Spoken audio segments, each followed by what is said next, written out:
तर नमस्कार, जय शिवराय भावांनो. स्वागत आहे तुमचं आजच्या आपल्या नवीन व्हिडिओमध्ये. आणि आज व्हिडिओ बनवायचा मुद्दा असा आहे की आपल्या राज्य सरकारने जे काही रिक्षा परमिटसाठी मराठी सक्ती केलेली आहे. तर त्याच्यावरती बरेच लोक आता त्याला विरोध करायला लागलेले आहे. आणि एक म्हणतात ना की मराठी माणूसच मराठी माणसाचा पाय खेचतो. तर आज त्याची प्रचिती सगळ्यांना जाणवायला लागलेली आहे.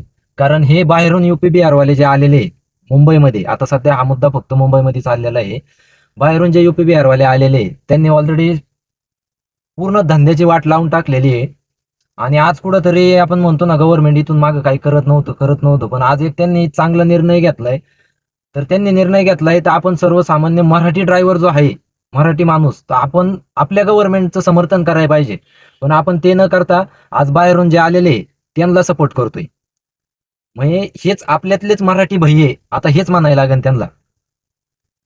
का? तर तुम्ही आज पुढे विचार करा ना, की आज जर समजा गव्हर्नमेंटने जो निर्णय घेतलाय, की मराठी येत असेल तरच परवाना राहणार, नाही तर परवाना रद्द होणार.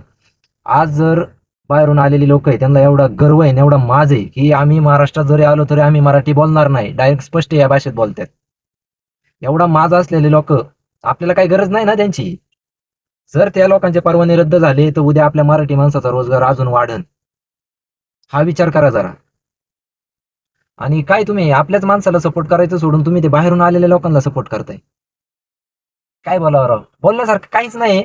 पण आता काय होतं, एक सोशल मीडियावरती आपण काम करतोय ना, तर आपल्याला काय वाटतं ना, तर त्या गोष्टी आपण मांडल्या पाहिजे सोशल मीडियावरती.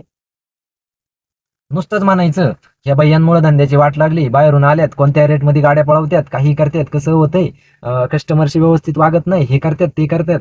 नुसतं बोलून फायदा नाही ना. आज जर वेळ आली तर गव्हर्नमेंटला आपण सपोर्ट करणं गरजेचं आहे. आणि आपण सपोर्ट नाही करत, उलट त्यांना, ते बाहेरून जे आलेले आहे त्यांच्या समर्थनात बोलतोय आपण. लाजा वाटू द्या, लाजा थोड्याफार. जे आपल्यातले जे भैया आहेत ना, मराठी भैये, हे बाहेरून आलेल्या भैयांना जे सपोर्ट करायला लागलेत ना, त्यांना थोड्या लाजा वाटू द्या, लाजा. आला राग कोणाला तर येऊ द्या. मला जे वाटतंय ते मी सोशल मीडियाच्या मार्फत माझे मतं मांडतोय. पण हे कुठंतरी चुकीचं आहे. आणि इथं साथ देणं आपल्या मराठी माणसाने गरजेचं आहे. तर माझी सगळ्यांना विनंती आहे, आपला जो मराठी ड्रायव्हर आहे, तर त्यांनी सगळ्यांनी एकी करून हे जे 15 लाख जे आहेत ना रिक्षा चालक मुंबईमध्ये आंदोलन करायच्या तयारीत आहे, तर त्याला विरोध म्हणून आपले कोटीच्या संख्येने लोक, मी फक्त म्हणत नाही ड्रायव्हरच, पण लोकांनी सुद्धा समर्थन दिलं पाहिजे त्या गोष्टीला. आणि हे बाह्य जे आंदोलन करतात ना, करणारे ना, त्याला आपण विरोध करायला पाहिजे. ही आपली जबाबदारी आहे. कारण आपण एक मराठी माणूस आहे आणि आपण या महाराष्ट्रात राहतोय. तर असो, आजच्या पुरतं एवढंच. मला जे माझ्या मनात होतं मला तेवढंच मांडायचं होतं. बाकी काही नाही. चला, धन्यवाद. भेटू पुढच्या व्हिडिओमध्ये.